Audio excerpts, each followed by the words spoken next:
Travel karma up until today, and then both of my flights today were delayed. But I guess I'm not that late, fashionably late maybe.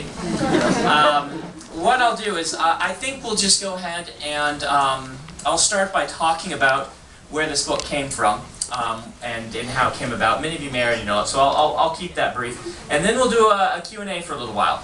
And then we'll probably just go right into the signing there. I know a lot of you have been waiting for a long time, so we may want to just move this along. The Alloy of Law, when I pitched, and I talk about this in the foreword of the book, when I pitched the Mistborn series to my editor, I actually pitched it as 9 books. And it was kind of a fun phone call because, he said, what else are you working on? I don't know if you know this story, but he bought Elantris, he wanted Elantris, and he said, what else are you working on? I sent him The Way of Kings. And The Way of Kings terrified him. He called me back on the phone and said, could we split this? I said, no, I don't really think this book can be split. He's like, well, 400,000 words by a new author with, 20 illustrations inside. This seems really ambitious. And I said, well, I'm nothing if not ambitious. But I had actually been displeased a little bit with that draft of The Way of Kings, if you know the history of that. And I actually said, you know what, I think I would like to take another stab at The Way of Kings a little bit later. I don't think it's ready. I've got this idea for this series. It's called Mistborn. And I pitched the Mistborn series to him. And I pitched it as 9 books, which may not have been the smartest idea after he just told me I was a little too ambitious. But the idea for the pitch was past, present, future. In fantasy, in any book, any series, any genre, there are certain things you rely upon. One of the things we rely upon, sometimes we kind of set our weight against, is the unchanging fantasy world. This is a tool. It's not that that I make a complaint against someone who does this. I've kind of done this before in the past, but it is a tool that we use to be able to tell the types of epic stories we do. But any tool that you use can also be a little bit of a crutch. And I had seen this kind of static, unchanging world become sometimes less a tool in some books and more just, that's the way it's done. And so I said to my editor, I would really like to try doing a series where I do a trilogy of epic fantasy books, and then I jump forward in future and do a series of books in a early 21st century level technology that's basically kind of an urban fantasy thriller set in the same world with the magic. And then I actually wanted to jump forward hundreds of years and do a science fiction trilogy in the same world where the magic that had been following all along had turned into the means by which, FTL happened and all these things to become the means for science fiction. My editor once again said, wow, you're ambitious. He didn't know what he was getting himself into at all. But he went ahead and said, let's do the first trilogy. And so I did the Mistborn trilogy. The original ones, and I was very fortunate with those. I got to, when you're a new writer, you don't get, how should I say, your first book usually doesn't come out for a little while after you sign contracts. It's partially because they want to take a little extra time getting it right. It's also partially because you aren't important enough to demand a good slot, and everybody's already taken all those, so you have to wait a few years until there's a hole for you. And so, Elantris sold. And I got the phone call in 2003, April, and Elantris came out in May of 2005, over 2 years later. Mistborn was not then scheduled until a year after that. And so basically I had to turn the book in 1 year before it was scheduled to come out, which meant I had over 2 years to write the first book.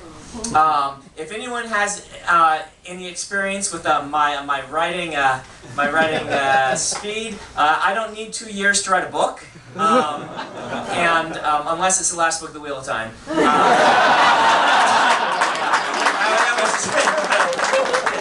That takes a little. That one overwhelms even me.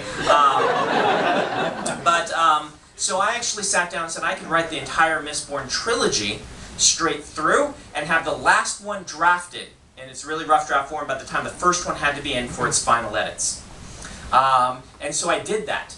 And that allowed me to write this whole trilogy. If you read the Mistborn trilogy, it feels very interconnected and very tight. It's partially because I plotted it all straight through as a trilogy like that, but I also managed to get the last one done before the first one had to be, was going to press. So I was able to make even last-minute tweaks off of in the copy edit of the first one, based on some things that I had decided to do in the last one, which really did some cool things to the Mistborn trilogy. It also actually like many things, there were also a few weaknesses, one of which being that some of the lines between books blurred a little bit for me. And so some things that I moved from like the first book to the second book or vice versa actually fiddled with a few of the climaxes I've been planning. And so I talk more about that in my annotations. I annotate the books on my website. But anyway, so I had done these, and then I went and did The Way of Kings again, straight from scratch. I tossed out everything I had before and started over again. The Wheel of Time, working on it, it taught me a lot about working with a large series, a big epic like that. And so I felt that I got it right this time, and we released The Way of Kings. And then I started, working on the climax of The Wheel of Time. And something was itching at me, which was the realization that starting The Way of Kings, the Stormlight Archive, I probably was not going to get to that second Mistborn trilogy for quite a long time. The reasoning being that I felt I didn't want to have too many ongoing series, particularly ones with large casts. And each of the Mistborn trilogies are large cast, thick, kind of more epic style books. And so I sat down and said, well, I want to keep people aware of the Mistborn books. I want them thinking that, oh yes, there will be more. I don't want to do this trilogy and then 10 years later come back to it and have people say, oh, I've forgotten that whole series. Why are we doing more with that? And so I sat down to write a short novella set in the world, which I thought, well, I won't do the modern day, but I'll do an in-between period. A little bit more, early 1900s sort of setting in the Mistborn world. And I started this novella and it stank, and I threw it away and said, this is not working. But I then took something else I put in my notes and I said, well, I'll tell a story about this guy, because this guy's interesting. Because I was really discouraged that that other story didn't turn out. And I started working on that and writing that, and that just took off. That was about Wax. And it really just was one of those things that flew off the page, onto the page, I guess, for me, and it flies off for you, I don't know. One of those things that just the writing of it was pure and kind of intense joy the entire time through. And I quickly realized that I wanted this to be a little bit longer, but one of the things I decided is I wanted to keep it focused, tight, and very quickly paced. The argument for myself for doing this would be, if I was going to release another novel in the Mistborn world, I wanted it to be something where the protagonists, where it only had a few protagonists, and a very tight, fast-paced plot, so that if I then did more with those characters later on, it wouldn't take a huge jump to get into them, like it might to pick up the second Stormlight book.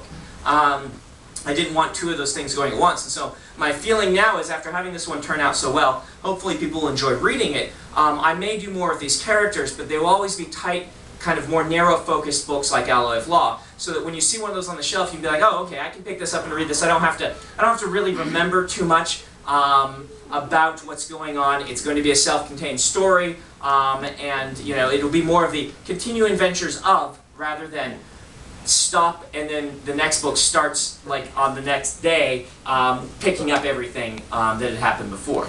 And I like reading both types of those books, and for a while I've been wanting to do a book more like this, because sometimes I want to sit down and dig into a Patrick Rothfuss style, big, thick, great book, and sometimes I just want to grab a Dresden Files book and just have a nice, quick, exciting, still deep, but shorter read. And so I felt I wanted to actually be writing both of these things. So that's the origin of Alloy of Law. We had the fun moment, which often happens with me, where I contacted my editor and said, hey, guess what? I accidentally wrote a book. Surprise! Here you go. That happens to him about once or twice a year. I don't publish all of those books, by the way. Sometimes those books just don't turn out right. The book Death by Pizza, which you may have read about, did not turn out right. I may eventually post it on my website. But, that was about a necromancer pizza delivery man.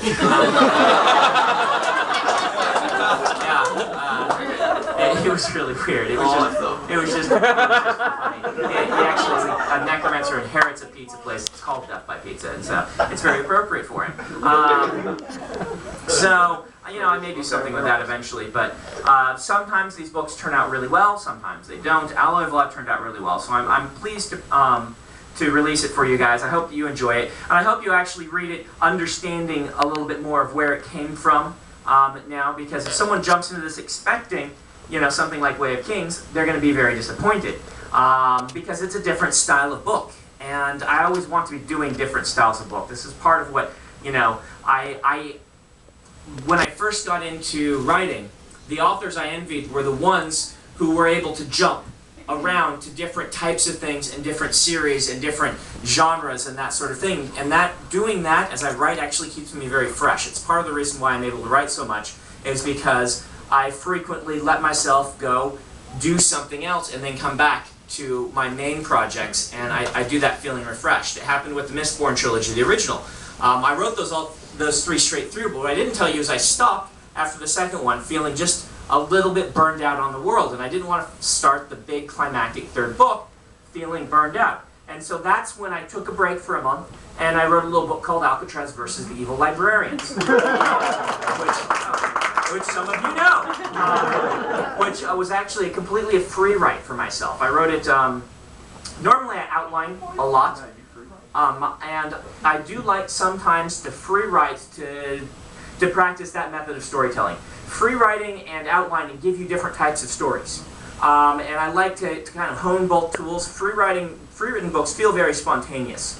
And there's a levity and a lightness to them when I write them that's different than a very, very tightly outlined book. And I can't do anything else for the big, thick books because I want everything to mesh together. The way I try to keep some sort of spontaneity in those is I actually don't plan my characters. Writers tend to fall into two camps. We call them discovery writers or outliners. George R. Martin calls them gardeners and architects, which is a much more eloquent way of putting it, as one might expect from George. I actually would have expected like headsmen and... but no. The outliners, or the architects, build a frame for a story and then put the story around it, where the discovery writers just kind of start free writing. Neil Gaiman, another guy who can really pithy with a quote, says free writing like that is like jumping out of a plane with a ball of yarn, trying to knit a parachute by the time you hit it. I really like that concept, and I like doing that. What I do with my epics is I usually will build a framework for a story, and then I will start casting characters in it. I'll try different personalities out in the story. For instance, for Mistborn, I actually had 3 different Vins try out. You know, the first one didn't work, and the second one didn't work. It wasn't until the third personality, the third person, just like a director trying different actors in a role. Until the third one came along, they said, wow, this is the right person, the right mix of psychology and personality to star in these books. And I do that frequently. And I allow the character to grow very naturally, and they have veto power. If they hit a point in the plot where they wouldn't do what the plot architect says they need to do, at that point I take that plot and I knock it down and I rebuild it according to who the character has become. So that's how I try to keep some freshness and spontaneity in otherwise something that is actually very rigidly planned. But I do like to free write sometimes. And with the Alcatraz books, what I actually do, and you guys seen that show, Whose Line Is It Anyway? Yeah, it's like an improv comedy show. And they sometimes do this sketch where they bring out a box of props, and they have to make a joke based on these props. Well, for the Alcatraz books, what I decided I would do is I'd brainstorm a bunch of quote-unquote props for myself, and then I would have to construct an interesting story that was compelling, that included all of these elements, that still made sense. And so I would brainstorm really wacky things to try and throw myself off. It's like, you know, present Brandon's trying to screw up future Brandon or whatever. And so for each of those books, I do this brainstorming session of things I think would be fun and funny, not knowing how I'm going to use them, and then I just start writing the book and try to plug these things in and make it work. So that's where those books came from. And then I came back to the third Mistborn book, and I wrote that, and came to it fresh and relaxed, and was quite pleased with how that worked. So that's partially become my process. In between big books, I will often try free writing something, or try telling a short story or a novella or something like this, to do something different, often in a different voice, or a different genre, very different from what I normally do, in order to just shake it up, cleanse the palate, so to speak. And so I do those. I'm probably not going to do one of those after I finish the last book of the Wheel of Time, which, by the way, by way of update, is on my website I say it's 90% done. That's not very translucent for you because you don't know what that means. I started by counting 1% as 3,000 words because I was kind of shooting for a 300,000 word goal. But none of the books have actually ended up at 300,000 words. They'll go over, not surprising to me. Gathering Storm was like 310, and Towers was like 330, or something like that. And so I started to get up into the upper 200s. I'm at 290 right now. And I still got like 20,000 words of Robert Jordan's that I need to plug in, and I'm not quite to where I can stick that in. He wrote the ending himself, if you weren't aware of this. He wrote the last chapter. It'll actually be the last thing in the book he wrote himself, and a bunch of the lead up to that. He wrote not in quite as much detail, like the last chapter I can just put in word for word, but everything else, a lot of his notes he would narrate, he would dictate them. It was during his last months he would say, well, and then this happens like this, and he'd go into a lot of detail, but he'd do it like he's telling you about it rather than writing it in prose. So in some cases, I like these last lead up to the last chapter, it's all there, but I need to go in and actually make it prose. I'll need to refine the descriptions, and I'll need to, I'll need to massage it just a little bit, and then I can put that last chapter in as is. And so that's really only like a day's worth of work, but I've still got maybe 2 or 3 chapters to get there, and that's maybe a week's worth of work. And so we're looking at a week to 2 weeks left, but then I went on tour, and writing on tour is so hard. Getting anything done on tour is so hard. So it will be done a couple weeks after I get home. If you watch the website, I'll talk about it. ETA for coming out is going to be next year sometime. I've been saying that all the time, and everyone's like, well, surely you know more now. The problem is, we don't know how long Harriet's going to take to edit it. Harriet is now in her 70s. She has asked for extra time on this one, both because, she wants to be relaxed as she does it, but also because it's the last book. On Towers or Gathering Storm, if there's something we forgot from Robert Jordan's notes, he said this needs to happen, we can be like, oh, we'll just put it in the next one. We can't do that anymore. It's got to go in here, and so we need to just be careful. We're getting everything Robert Jordan said. All the prophecies he said need to be fulfilled. There are a lot of prophecies in these books. Fortunately, he left notes on them all. We just have to make sure we're working them all in the right places and things like this. And so it's going to take a little extra time to edit and revise. And so I've been telling people the very precise number of sometime between March and November, which is why I just started saying sometime next year. I'm going to guess it's more November than March, with much time. Assuming Harriet takes 6 months to edit it, which is a solid amount of time. She turns it in July 1st. Then they copy edit it and things like this and proofread it, which on Towers they pretty much didn't do, which is why that has so many proofreading errors. We had to get it out for Christmas. I would say September, October, November is really reasonable when the book's going to be out. It won't be later than that because they won't dare miss the Christmas season, because the Christmas season is so big. And so, you see big books being released usually between July and November. It'll be in that realm somewhere, and I can't give you more until we know how long it's taking to edit. I'm not going to take a break after writing it like I normally do, because I've made people wait for Stormlight 2 for far too long, and so I will start immediately into that, and I will have that out the spring after A Memory of Light's out. So I'm guessing March right now, March or April. And so, yeah, that's going to be a quick turnaround. I'm gonna be working hard this next year. But then after that, I no longer have to keep 2 big series going at once, and things will smooth out for me. My goal is to be writing 2 Stormlight books every 3 years, which I think is a pretty reasonable goal for me to do. And then I'll alternate with other smaller books, like more books like Alloy of Law, or I am planning right now, tentatively, to do a sequel to Elantris in 2015, which is the 10th anniversary of Elantris. I'd like to do a nice re-release, do a trade paperback edition of Elantris with some updated art, and a few tweaks. I wish I had the skill when I wrote it to make to the manuscript, just some little things that there are some continuity errors and whatnot. And then redraw the map, and put some new art in it and release that alongside a sequel. So we'll see if that happens. So anyway, that's what we're doing. I'm going to get my water out here, and I'm going to let you guys fire some questions at me, and we'll go from there. Oh wow, you were